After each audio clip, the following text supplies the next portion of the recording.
तो नमस्कार प्यारे साथियों, स्वागत करता हूं आपके अपने प्यारे से यूट्यूब चैनल पामर ऑफ ज्ञान क्लासेस के आज के इस बेहतरीन सी वीडियो में। प्यारे साथियों, आज हमारा जो इस चैप्टर का लेक्चर है वो लेक्चर हमारा 6वां है। इसके पहले मैंने इस चैप्टर का 5 लेक्चर हमने कर लिया है। यदि आपने उन 5 लेक्चर्स को नहीं देखा है तो जाकर के वीडियो जो है प्रॉपर तरीके से प्लेलिस्ट में पड़ी है, आप जाकर के देख सकते हैं। तो प्यारे साथियों, आज के इस वीडियो में हम किन किन टॉपिक पर बात करने वाले हैं, सबसे पहले उसको देख लेते हैं। तो देखिए, आज हम देखेंगे समतल दर्पण द्वारा बना प्रतिबिंब। समतल दर्पण द्वारा बना प्रतिबिंब कैसा होता है। इसके पहले वीडियो में हमने प्यारे साथियों अवतल दर्पण द्वारा प्रतिबिंब बनने के नियम और उत्तल दर्पण द्वारा प्रतिबिंब बनने के नियम जो कि मैं बता चुका हूं। आज मैं देखूंगा समतल दर्पण द्वारा बना प्रतिबिंब कैसा होता है, इसके क्या क्या फीचर्स होते हैं, क्या क्या इसकी विशेषताएं होती हैं, उसको हम देखेंगे। उसके बाद दूसरा टॉपिक क्या देखेंगे, दूसरा हम देखेंगे गोलीय दर्पण की वक्रता त्रिज्या r व फोकस दूरी f में संबंध स्थापित। यानी संबंध इन दोनों में क्या क्या होता है। ये क्या है, वक्रता त्रिज्या जो r होती है और फोकस दूरी जो जब होती है, इन दोनों के बीच में क्या संबंध होते हैं उसको हम देखेंगे। और जो तीसरा देखेंगे हम दर्पण सूत्र, जो कि प्यारे साथियों दर्पण सूत्र बहुत ही ज़्यादा इंपॉर्टेंट है। ये दर्पण सूत्र से ही प्यारे साथियों इस चैप्टर का पूरा न्यूमेरिकल्स हो जाएगा। तो प्यारे साथियों, पहले हमारे दर्पण सूत्र का निगमन करना पड़ता था। क्या करना पड़ता था, निगमन। लेकिन प्यारे साथियों अब निगमन नहीं करना होता है, क्योंकि हमारे सिलेबस से ये कट चुका है निगमन। हमें केवल देखना है कि दर्पण सूत्र क्या होता है।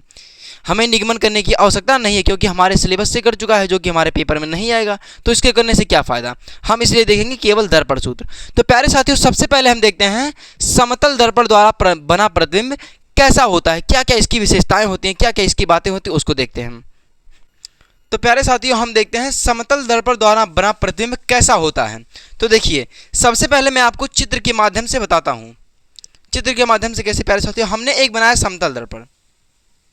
ये क्या है, एक समतल दर्पण, जिसके क्या है, एक तरफ हम कर देंगे पॉलिश।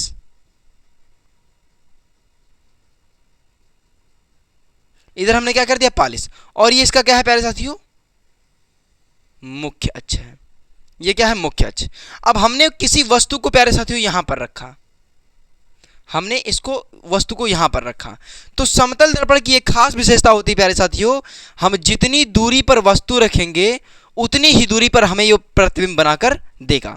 यानी जितनी दूरी हम इधर वस्तु रखेंगे उतनी दूरी हमें क्या होगा, पीछे ये प्रतिबिंब बनाकर देगा। यानी और दूसरी विशेषता क्या है, जितनी बड़ी वस्तु होगी उतनी ही बड़ी हमें क्या प्राप्त होगा, उतना ही बड़े हमें प्रतिबिंब प्राप्त होगा। यानी क्या होता है, जो ये दो समतल दर्पण है प्यारे साथियों, ये क्या होता है, हमेशा आभासी प्रतिबिंब बनाता है। और क्या बनाता है, जो इसकी वस्तु की लंबाई होती है वो प्रतिबिंब की लंबाई की क्या होती है, बराबर होती है। और प्यारे साथियों, इसकी विशेषता क्या है, ये जो समतल दर्पण है प्यारे साथियों, हमने बताया कि जितनी दूरी पर वस्तु रखेंगे उतनी ही दूरी पर हमें क्या बनाएगा, प्रतिबिंब बना कर देगा। और जितनी बड़ी वस्तु होगी उतना बड़ा हमें क्या होगा, प्रतिबिंब बनेगा। यानी जो वस्तु की लंबाई होती है वो प्रतिबिंब की लंबाई के बराबर होती है। समझ में आया प्यारे साथियों। और हमने बताया कि ये जो वस्तु होती है, ये प्रतिबिंब जो होता है समतल दर्पण, वो हमेशा क्या बनाता है, आभासी प्रतिबिंब बनाता है। तो प्यारे साथियों, क्या है समतल दर्पण की जो हमने, और एक बात क्या है इसमें, जो समतल दर्पण की फोकस दूरी होती है वो क्या होती है, अनंत होती है। समतल दर्पण की फोकस दूरी क्या होती है प्यारे साथियों, अनंत पर होती है। तो फिर से एक बार देखिएगा, हमने क्या बताया, हमने बताया कि प्यारे साथियों जो होता है समतल दर्पण, समतल दर्पण क्या होगा, जितनी बड़ी वस्तु होगी उतना बड़ा हमें क्या बना कर देगा, प्रतिबिंब बना कर देगा। और जो वस्तु की लंबाई होगी वो प्रतिबिंब की लंबाई के बराबर होगी, ये बताया हमने। जो समतल दर्पण की क्या होगा, जितनी बड़ी वस्तु होगी उतनी बड़ी ये बनाएगी। और हमने क्या बताया कि जो समतल दर्पण की क्या होती है, आभासी प्रतिबिंब बनाता है। तो हम देखते हैं एक एक करके प्यारे साथियों। तो पहला क्या है इसका,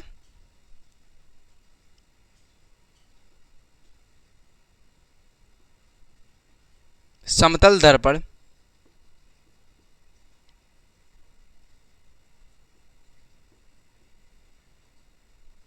हमेशा आभासी प्रतिबिंब बनाता है।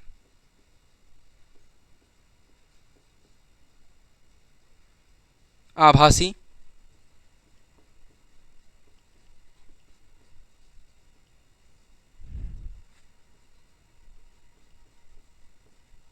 बनाता है। और क्या लिखेंगे, जो समतल दर्पण की फोकस दूरी होती है वो अनंत पर होती है। लेकिन उससे पहले मैं क्या लिख देना चाहता हूं, उसके पहले लिखेंगे कि जो समतल दर्पण होता है, समतल दर्पण की जो प्रतिबिंब की लंबाई होती है वस्तु की लंबाई की क्या होती है, बराबर होती है। क्या लिखेंगे, वस्तु की लंबाई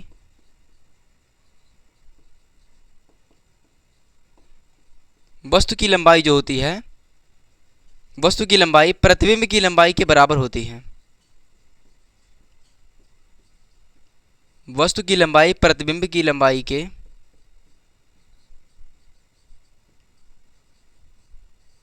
प्रतिबिंब की लंबाई के बराबर होती है।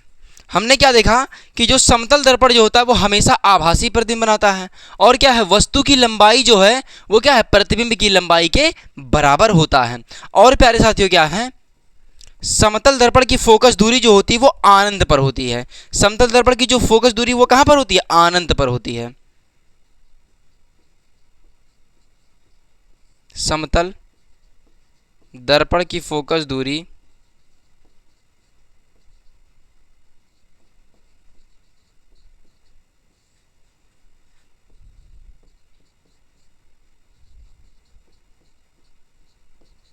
अनंत पर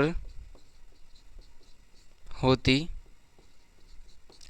समतल दर्पण की फोकस दूरी प्यारे साथियों कहाँ होती है, अनंत पर होती है। और उसके बाद क्या है, दर्पण से हम जितनी दूरी पर वस्तु को रखेंगे, क्या है, ये जो दर्पण है प्यारे साथियों, इस दर्पण से जितनी दूरी पर हम वस्तु रखेंगे उतनी ही दूरी पर हमें क्या मिलेगा, प्रतिबिंब मिलेगा। तो क्या लिखेंगे,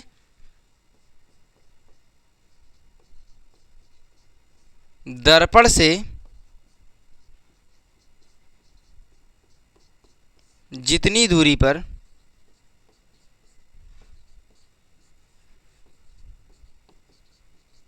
क्या है, दर्पण से जितनी दूरी पर वस्तु होगी उतनी ही दूरी पर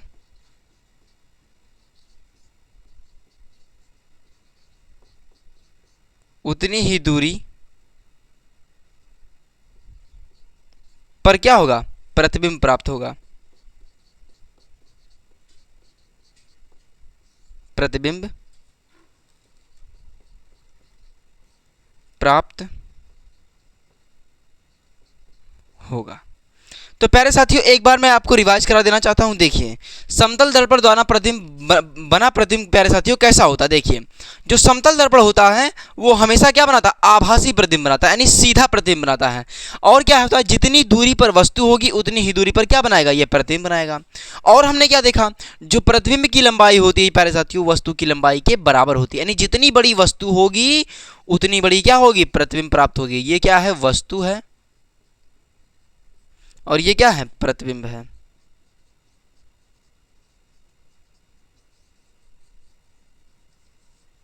ये क्या है, प्रतिबिंब है। हमने क्या देखा कि जितनी बड़ी वस्तु होगी उतनी ही बड़ी हमें क्या मिलेगी, प्रतिबिंब मिलेगी। और प्यारे साथियों हमने बताया कि जो दर्पण की समतल दर्पण की जो फोकस दूरी होती है वो क्या होती है, अनंत पर होती है। तो आई होप कि प्यारे साथियों आपको ये समतल दर्पण द्वारा बना प्रतिबिंब बहुत अच्छी तरीके से समझ में आ गया होगा। अब प्यारे साथियों देखते हैं हम अगला टॉपिक। अब प्यारे साथियों में हम देखते हैं क्या है, गोलीय दर्पण की वक्रता त्रिज्या r व फोकस दूरी f में संबंध क्या है। प्यारे साथियों, जो गोलीय दर्पण की वक्रता त्रिज्या r और फोकस दूरी f में संबंध जो है, इससे प्यारे साथियों हमारे पेपर में न्यूमेरिकल्स आते हैं। तो प्यारे साथियों क्या है, जो गोलीय दर्पण की वक्रता त्रिज्या r और फोकस दूरी f में क्या क्या संबंध है। तो प्यारे साथियों हम बताता हूं आपको सबसे पहले कॉन्सेप्ट। देखिए, कॉन्सेप्ट पर ध्यान देने की जरूरत है। जो फोकस दूरी होती है प्यारे साथियों, फोकस दूरी होती है वो क्या होती है, वक्रता त्रिज्या की आधी होती है। वक्रता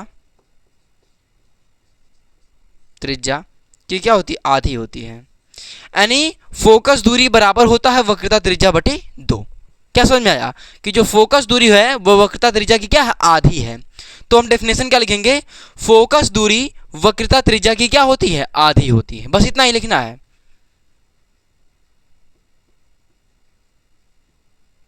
फोकस दूरी एफ वक्रता त्रिज्या की आधी होती है। वक्रता त्रिज्या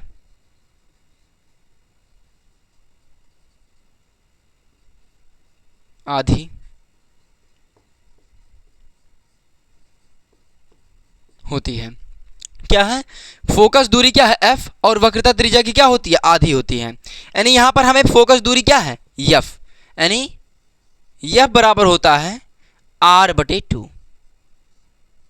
r/2 यानी वक्रता त्रिज्या को हम किससे लिखते हैं? वक्रता त्रिज्या को हम r से लिखते हैं। यहां पर क्या है? वक्रता त्रिज्या बटे 2, यानी यह बराबर है वक्रता त्रिज्या बटे 2। यही क्या है? फोकस दूरी में संबंध हो गया। तो हमने क्या देखा प्यारे साथियों कि जो वक्रता त्रिज्या होती है वो फोकस दूरी की क्या होती है? आधी होती है। यानी यह बराबर होता है r/2, यानी वक्रता त्रिज्या बराबर होता है फोकस दूरी बराबर क्या होती है? वक्रता त्रिज्या बटे 2। या प्यारे साथियों आप ऐसे भी लिख सकते हैं। क्या लिख सकते हैं? फोकस दूरी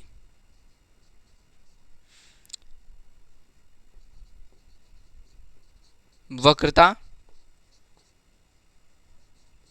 त्रिज्या, यहां पर क्या कर देंगे? हम 2 से गुणा कर देंगे। गुणा क्यों करेंगे? क्योंकि प्यारे साथियों जो वक्रता त्रिज्या होती है वो क्या होती है? जो फोकस दूरी होती है वक्रता त्रिज्या की क्या होती है? 2 गुनी होती है। यानी यहां पर वक्रता त्रिज्या अगर बराबर होगा किसके? 2 गुणे फोकस दूरी के। यानी यहां पर क्या है? दुगनी फोकस दूरी क्या है? वक्रता त्रिज्या के बराबर है। यानी यहाँ पर कुछ प्यारे साथियों हुआ नहीं। देखिए ये वाला 2 उठ करके कहाँ चला गया है? यहाँ पर। यहाँ पर क्या किया? तिर्यक गुणा कर दिया गया है बस। यहाँ पर क्या है? फोकस दूरी जो है वक्रता त्रिज्या की आधी है और इसलिए 2 फोकस दूरी बराबर होगी क्या? वक्रता त्रिज्या के। यानी फोकस दूरी क्या होती है? बराबर होती है वक्रता त्रिज्या के, लेकिन यहाँ पर हम क्या कर देंगे? 2 से गुणा कर देंगे और यह बराबर होता है r/2 के। तो आई होप कि प्यारे साथियों गोली दर्पण की वक्रता त्रिज्या r और फोकस दूरी f में संबंध आपको समझ में आ गया होगा। एक बार फिर से देख लेते हैं क्या है। देखिए फोकस दूरी f वक्रता त्रिज्या की क्या होती है? आधी होती है। तो फोकस दूरी बराबर होगा वक्रता त्रिज्या बटे 2, यानी फोकस दूरी को लिख सकते हैं f से और वक्रता त्रिज्या को हम लिखते हैं r से। तो यह बराबर होगा r/2 और यहाँ पर क्या होगा? वक्रता त्रिज्या जो होगी वो क्या होगी? दुगनी फोकस दूरी, यानी दोगुनी फोकस दूरी बराबर होगी किसके? वक्रता त्रिज्या के। तो आई होप कि प्यारे साथियों आपको यह समझ में आ गया होगा। अब हम देखते हैं अगला टॉपिक। तो प्यारे साथियों अब हम देखते हैं दर्पण सूत्र, जो कि प्यारे साथियों बहुत ही ज़्यादा इंपॉर्टेंट है। अगर प्यारे साथियों आपको दर्पण सूत्र पता होगा तभी आप क्या कर पाएंगे? न्यूमेरिकल्स को कर पाएंगे। तो प्यारे साथियों देखते हैं दर्पण सूत्र क्या होता है। पहले हमने जैसा कि बताया वीडियो के शुरू में प्यारे साथियों हमने बताया था कि जो दर्पण सूत्र है इसका हमारे पेपर में पहले निगमन आता था, लेकिन प्यारे साथियों अब निगमन जो है दर्पण सूत्र का हमारे सिलेबस से कट चुका है, तो इसके पेपर में आने के चांस नहीं है और प्यारे साथियों 2-3 सालों में आ भी नहीं रहे हैं हमारे पेपर में। तो दर्पण सूत्र प्यारे साथियों क्या होता है उसको हम देख लेते हैं। इसका निगमन कट चुका है। तो क्या है दर्पण सूत्र? दर्पण सूत्र बराबर होता है 1/, यह बराबर होता है 1/v और प्लस में 1/u। दर्पण सूत्र क्या है? 1/, यह बराबर 1/v प्लस 1/u। अब प्यारे साथियों ये v क्या है, ये f क्या है और ये u क्या है, इसको हम देख लेते हैं। देखिए यहां पर जो f है आप जानते ही हैं कि ये क्या है? फोकस दूरी है। क्या है? फोकस दूरी है। और क्या है प्यारे साथियों? जो v है वो क्या है? प्रतिबिंब की दूरी है।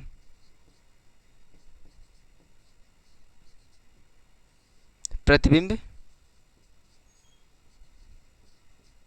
की दूरी। और जो u है प्यारे साथियों ये क्या है?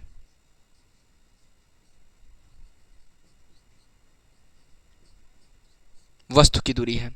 तो हमने क्या देखा प्यारे साथियों दर्पण सूत्र में? दर्पण सूत्र कहता है कि 1/, यह बराबर 1/v प्लस 1/u, जहां पर यह है फोकस दूरी और v है प्रतिबिंब की दूरी और u है वस्तु की दूरी।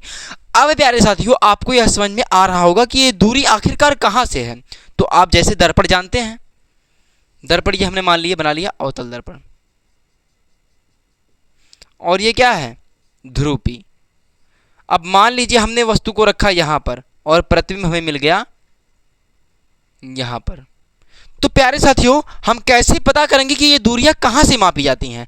हमने आपको जैसे कि वीडियो में, इसके पहले वाले वीडियो में प्यारे साथियों जो हमने बनाया था कि दर्पणों के महत्वपूर्ण क्या है परिभाषाओं में प्यारे साथियों, हमने बताया था कि जो सभी दूरियां होती हैं वो क्या कहाँ से मापी जाती हैं, सभी दूरियां ध्रुव से मापी जाती हैं। हमने आपको बताया था प्यारे साथियों, क्या बताया था कि जो सभी दूरियां होती हैं वो ध्रुव से मापी जाती हैं। यहाँ से यहाँ तक की दूरी क्या होगी, u होगी, क्योंकि हमने वस्तु को यहाँ पर रखा है, और यहाँ से यहाँ तक की दूरी v होगी, क्योंकि सभी दूरियां प्यारे साथियों ध्रुव से मापी जाती हैं। हमने आपको पहले भी बता चुके हैं कि सभी दूरियां कहाँ से मापी जाती हैं, ध्रुव। ध्रुव क्या है, p से मापी जाती हैं। तो आई होप कि प्यारे साथियों आपको यह दर्पण सूत्र समझ में आ गया होगा, जो कि प्यारे साथियों हमारे न्यूमेरिकल्स के लिए बहुत ही ज़्यादा इंपॉर्टेंट है ये दर्पण सूत्र। तो हमने फिर से एक बार बता देता हूँ क्या है, एफ क्या है फोकस दूरी है, वी क्या है प्रतिबिंब की दूरी है, और यू क्या है वस्तु की दूरी है। तो प्यारे साथियों हमने देख लिया दर्पण सूत्र। तो प्यारे साथियों आज की क्लास को यहीं तक रखते हैं। अगर आपको वीडियो अच्छी लगी हो तो लाइक, सब्सक्राइब, कमेंट जरूर करें। Thank you.